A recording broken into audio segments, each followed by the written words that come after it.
Friends, मुझे किसी ने कहा था कि जब भी किसी सवाल का जवाब अगर कहीं ना मिले तो जा करके गीता पढ़ना, कहीं ना कहीं उस सवाल का जवाब गीता में जरूर छिपा होगा। और आज के जो सबसे ज्यादा सवाल है जो लोगों के दिमाग में कि हमारी इकोनॉमी फिर से डेवलप हो पाएगी या नहीं हो पाएगी, बिजनेसेस फिर से रन हो पाएंगे या नहीं हो पाएंगे, पेमेंट रिकवरी वापस ऑन फ्लोर आ पाएगी या नहीं आ पाएगी। तो जब मैंने गीता पढ़ी तो मुझे एक कुदरत का एक नियम मिला। वो नियम मैं आप लोगों से शेयर करना चाहता हूं। वो नियम है ब्रह्मा, विष्णु एंड महेश।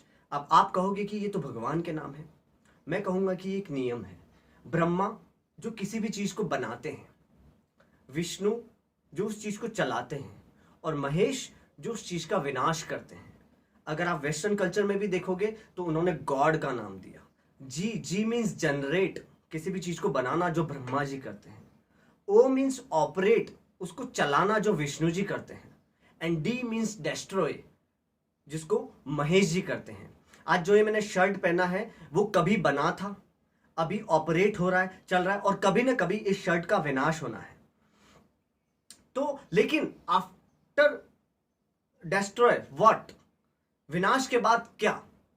तो जब मैंने इसमें देखा कि आप सोचो कि कभी आपने ब्रह्मा जी के बच्चों के बारे में सुना? नहीं, शायद नहीं। विष्णु जी के संतानों के बारे में कभी सुना? शायद नहीं। लेकिन महेश की संतान के बारे में हम सब जानते हैं, कार्तिकेय एंड गणेश। गणेश जी जो शुभ शुरुआत के प्रतीक है, एक होप के प्रतीक है। शुभ शुरुआत जो होती है वो गणेश जी से होती है। तो जब विनाश आ जाता है उसके बाद शुरुआत होती है। इतिहास गवाह है, जब फर्स्ट वर्ल्ड वॉर हुआ था तो जर्मनी पूरी तरीके से बर्बाद हो चुका था। लेकिन जब सेकेंड वर्ल्ड वॉर हो रहा था तो जर्मनी सबसे ज्यादा पावरफुल कंट्री थी, लीडेड बाय हिटलर।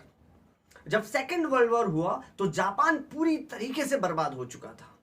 लेकिन आज आप देखेंगे तो सबसे ज्यादा टेक्नोलॉजी, सबसे ज्यादा इन्वेंशन और सबसे ज्यादा डेवलप अगर किसी कंट्री ने किया है तो वो जापान है।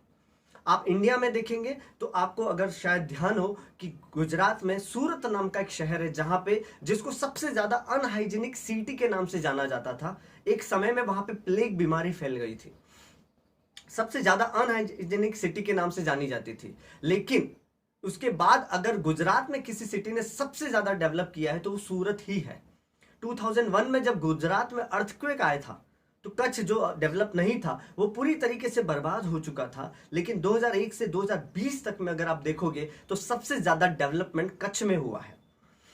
तो इतिहास अगर आप देखोगे तो जब भी विनाश हुआ है उसके बाद एक रीसर्जन हुआ है, एक रीडेवलपमेंट हुआ है। तो अभी जितना भी विनाश हो रहा है, जितने भी लोग तकलीफ में हैं, जिनको लग रहा है कि इस बीमारी की वजह से उनकी सक्सेस रुक गई है, उनके काम रुक गए हैं, इकोनॉमी ब्रेक डाउन हो गई है, सब मंदी हो गई है, तो मैं आपको बता दूं कि वापस रीडेवलपमेंट, एक नया सर्जन होने वाला है।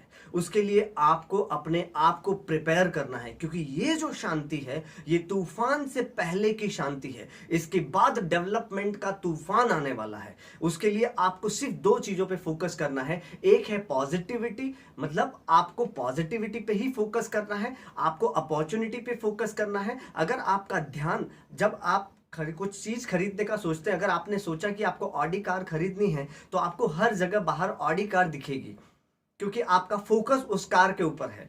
अगर आपका focus corona virus, economy breakdown, तकलीफों पे रहेगा, किसी से फोन पे आप तकलीफों की बातें करेंगे तो आपको वही मिलने वाला है। तो आपको अपॉर्चुनिटी, पॉजिटिविटी पे फोकस करना है, और दूसरा आपको अपने आप पर और कुदरत के इस नियम पर भरोसा करना है कि सब कुछ अच्छा होने ही वाला है।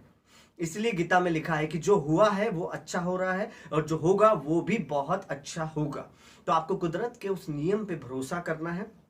उसके बाद अपने आप को इसके लिए तैयार करना है, नई चीजें सीखनी है, लर्निंग पे ध्यान देना है। फिर देखो जब डेवलपमेंट का तूफान आएगा तो ये जितना बर्बाद हो रहा है, जितनी तकलीफें हो रही हैं, उससे 10 गुना ज्यादा हम सब लोग तरक्की करने वाले हैं। अगर आप इस चीज को बिलीव करते हैं और नहीं करते तो आज से बिलीव करना शुरू कीजिए। फिर देखो उस डेवलपमेंट के तूफान में हम सब लोग कैसे डेवलप करते हैं। Thank you so much.